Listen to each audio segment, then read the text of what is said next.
Hi, and welcome to this live reading from Night Fire Slash and Burn by C.L. Schneider, and this is presented by Itsy Bitsy Book Bits. Chapter 1. Cottony puffs of snow fell from a late night sky. The delicate flakes, melting on contact, cast a peaceful hush over the city streets. After a string of heavy winter storms, the gentle snowfall was pleasant and calming. But the sense of serenity, the postcard perfect moment, was bullshit. There was nothing peaceful about the Sentinel. It was a hard truth that helped alleviate my guilt as I shattered the quiet with a rapid shot of fire. Flame hit dead on, triggering an explosion of blood and burnt scales.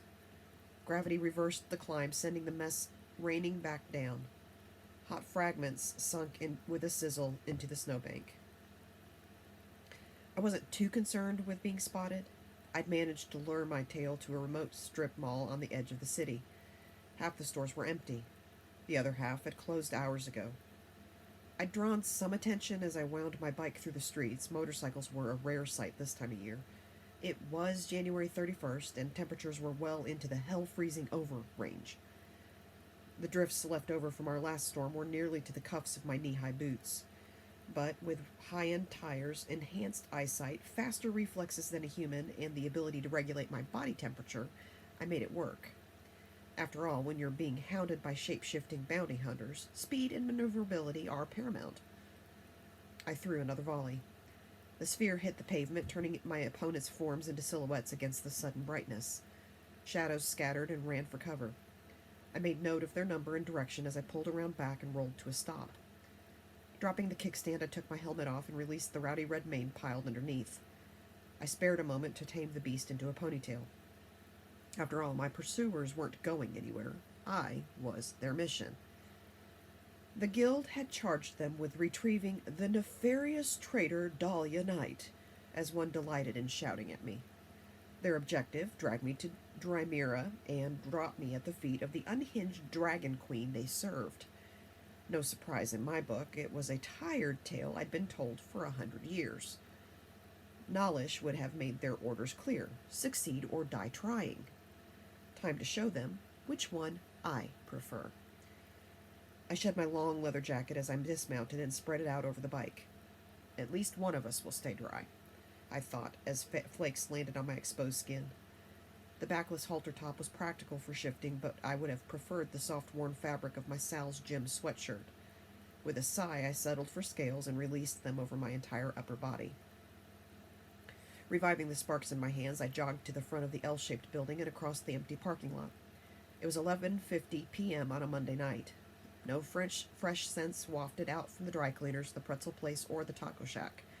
The air held only one smell: Lyrican. Soft boots squelched on the frosty ground. I tracked the sound and spun. Fiery jets flew like cannon blasts from my hands, plowing through the retriever's body and erupting the drift behind him. Flakes spewed into the air, then settled on the smoking form sprawled out with a hole through his chest. One asshole down, 3 to go. Shadows moved within the storm. One crossed low to my right, scurrying along the awning-covered walk bordering the storefronts. The shape took cover, disappearing behind one of the stone supports. Another darted to the back of the ATM kiosk at the end of the lot. A third hovered above me, struggling to keep her wings quiet enough to blend. Decisions. I pulled the sidearm at my hip and fired straight up. 2 rounds elicited muffled grunts. The third dropped a body on the wet asphalt beside me. A moan escaped. I cut it short with a 4th shot, then pivoted to lob a smoldering stream at the face peering out from behind the pillar. It was a strong blast, but not a clear one. Stone fragments burst from the corner of the support, pelting my target. He caught no more than a glancing blow from my attack, but it was enough to make him stagger back. Losing balance on the slushy sidewalk, he toppled, smashing through the glass front door of Jack's pawn shop. Fire and bullets at the ready, I started after him. I was a step from the sidewalk when a torrent of ice water slammed into me from behind. Propelled forward, my face met the broken stone pillar. Scales fractured, blood misted the chilly air. Before I could shake off the hit, my hands grabbed hold, lifted, and hurled me into the store's display window. Glass gave way at my sudden intrusion and dumped me in the middle of the exhibit. Racks, placards, trays of costume jewelry, and various items for sale flew in all directions as I tumbled off the elevated counter and onto the floor. Ruined trinkets lay all around me, speckled with blood and covered in broken glass. The blue neon sign in the busted window swung back and forth in an empty frame, hanging on by a single wire. Jack's pawn shop was really taking a beating tonight. Cut up, bruised, and aching, I wasn't doing much better. I was still blinking, trying to clear my vision, when the bitch who hit me bounded gracefully through the busted window frame. Her guild uniform was only a shade darker than her cerulean scales. A ball of ice bounced proudly in her open palm. "Oh, good," I said. "You're here." With determination and a groan, I pushed to my feet. "Saves me the trouble of chasing you down." The retriever stepped over a busted guitar, a ceramic crushed tea set, and a scattered pile of comic books to leer at me. With both posture and voice stiff, she commanded, "Your immediate removal from the human world will commence now." "Nice! I love the whole alien bounty hunter vibe you've got going on." I paused to dab at my sore face. "But I think I'll pass." "You have no choice in this. Your return has been decreed by the Exalted One, Nalish, beloved queen of the dragon tribes of blah, blah, blah. We both know who she is, though she wasn't looking exalted the last time I saw her. Helpless would be a better word. Or didn't Nalish tell you that a lowly Lyrican traitor kicked her ass into a seizure?" Pointing at myself to be clear, I added, "This lowly Lyrican traitor." She dismissed my over-the-top bluster with a snort. "Pfft, not possible." "Oh, I'm sure you're right. Nalish wasn't absent from her throne for weeks. Her attendants didn't offer flimsy excuses about her being too busy for an audience." I glanced down, pulling a sliver of the guitar out from between the scales on my right arm.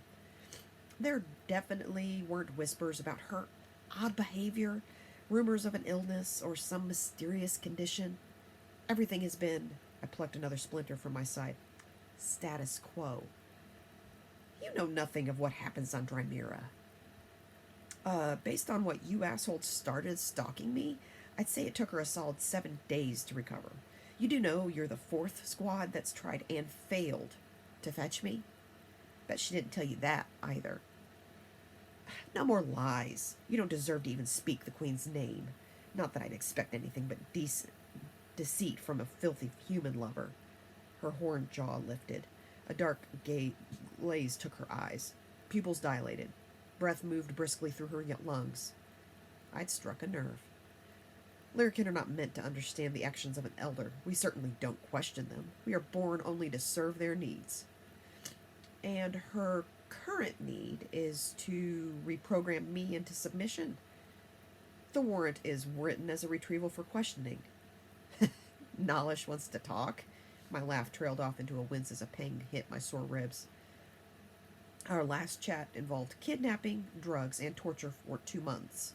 Escaping had cost me in too many ways, including the permanent insertion of a preserved dragon eye in my chest. Nalish knocked down so many dominoes when she abducted me. 5 weeks after my escape, and I was still coming to grips with them all. "On top of your known crimes," the operative said with disdain, "you will be questioned on the Lyrican disappearances. Or you could tell me now what you've done with them and save yourself some pain." "The retrievers? I told you, they're dead." "Not retrievers. Many of those marked for apprenticeships are unaccounted for. Others have disappeared from the tribes. What have you done with them? Are they dead, or did you recruit them? Have you poisoned their minds against the elders? I'm told the weaker of us somehow find your blasphemous ways intriguing." "I've heard I have a following, yet all I've seen following me are indoctrinated, incompetent shithead operatives like you."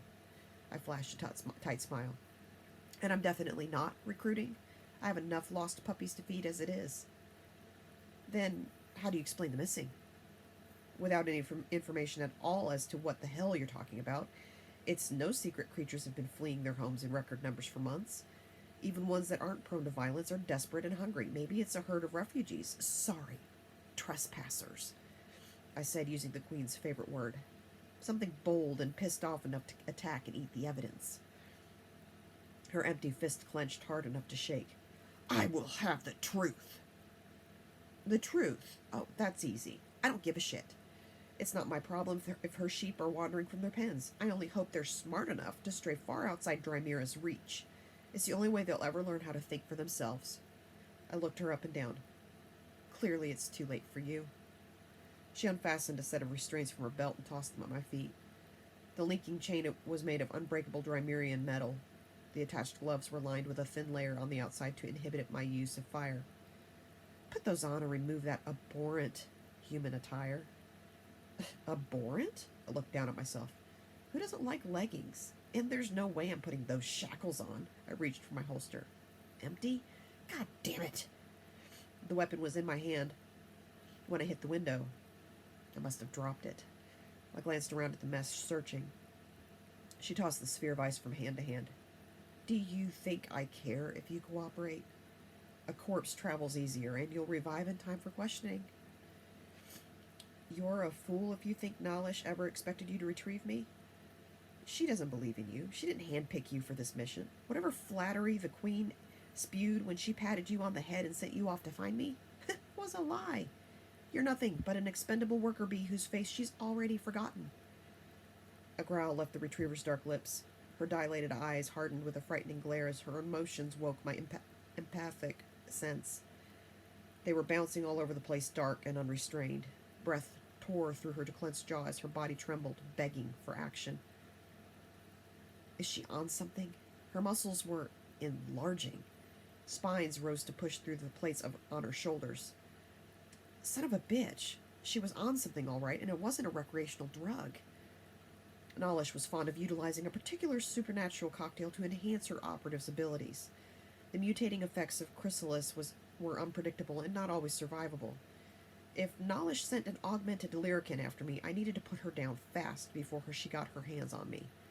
What I didn't need to do was set the building on fire. There! Finally spotting my sidearm, I dove.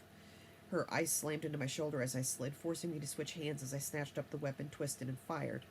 Her head snapped back as the bullet blasted through her skull. Her body dropped, scattering the comics. I lowered my gun arm, groaning at the deep ache her strike left in my shoulder. Rubbing the wound, I got up and studied my gloomy surroundings. Somewhere in here was the male who fell through the door. Noticing a red smear on the linoleum, I followed it and found him huddled behind the register counter. It was obvious why he'd declined to join the fight. A large piece of the plate glass door was protruding from his left thigh. Extracting it would have him bleeding out in minutes. I didn't have minutes.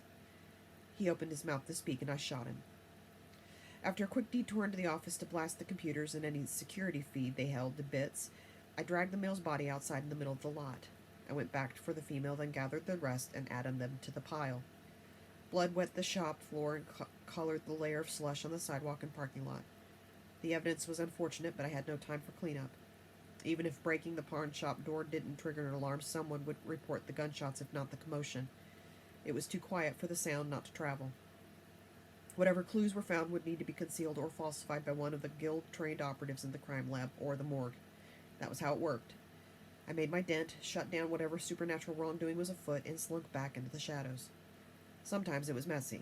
Sometimes I left behind things I shouldn't, but the smokescreen, the cover-up, wasn't my problem anymore. I couldn't devote time to hiding evidence, not when retrievers kept popping up to ruin my day, not with Sentinel City falling apart. Crime plagued the streets. Monsters lived in the shadows more than ever before. Hunting them was a full-time job now. Thanks to Nalish, it was my only job. I was no longer a consultant striving to play by the rules of the SCPD. I lost the department's resources and their support when she forged my resignation. The change had forced my tactics to become more bare bones, no nonsense, and freelance than they had been in a long time. I'd cut back on any unnecessary contact with my mentor Orrin Parrish, too, no longer sure how much I trusted him. For the first time since shortly after arriving on this world, I was operating without my personal safety net. Orrin was there if I needed him, but I was trying to avoid relying on him as much as possible. The comm in my ear activated with a flat feminine voice. You know the cops are on their way, right? I also had new tech and a team. Another change. With a tap of the button, I responded, Yes, Marnie, I know. But you're still there? I'm not finished. They could arrive any minute. Not with all the other fires they have to put out. I raised mine and set the pile of bodies ablaze with a blistering heat. It'll be a few minutes before they get to this one. Why do I bother monitoring police communications if you ignore the information I pass along? I could be out there helping you. I turned off the comm. I wasn't in the mood for one of her attitude-laden pleas for a chance in the field. It hadn't even been 6 months since she was abducted by a dragon for breeding then, months later given to a supernatural black market to be sold for parts. I wasn't convinced Marnie Evans was ready for anything, let alone dealing with creatures twice as strong and fast as her. Even if she was half as capable as she claimed, Marnie wasn't her brother. Casey Evans was a trained police officer versed in investigative techniques and weapons training. He was quick and clever, and I knew him. I knew his reactions, his reflexes, how he thought. In short, he was the best damn sidekick a shape-shifting half-dragon vigilante could ask for. Marnie was high maintenance, to say the least. Sirens echoed in. There were still several blocks out. I sprinted to the ATM. A single shot of flame took care of the camera outside of the plexiglass walls. Assuming the one inside had a wide range, I smashed the lock, threw open the door, and destroyed the camera mounted in the corner. I exploded one more atop the mall's awning. Seeing no others in sight, I put my scales away as I hurried to my bike. The sirens were close now. Shaking out my jacket, I slipped my arms in. I stowed my weapon in storage compartment, grabbed my helmet, and climbed on. The quiet snow was changing to rain. It would be a wet trip home. The discomfort took a backseat as I turned on the engine and sped away down the alley. It was a few years old, but I couldn't deny the cheap dark horse, blacked out from end to end, with a thunderstroke twin engine, was one kick-ass ride. Thanks to retrievers totaling my ugly brown inconspicuous sedan last week, the bike was also the last working vehicle I had stashed in the city. Still, it was another major alteration to my life I hadn't asked for. Not that Ronan left me much choice. When your brainwashed murderous ex turns your favorite Jeep into scrap with a sledgehammer, it's time to move on.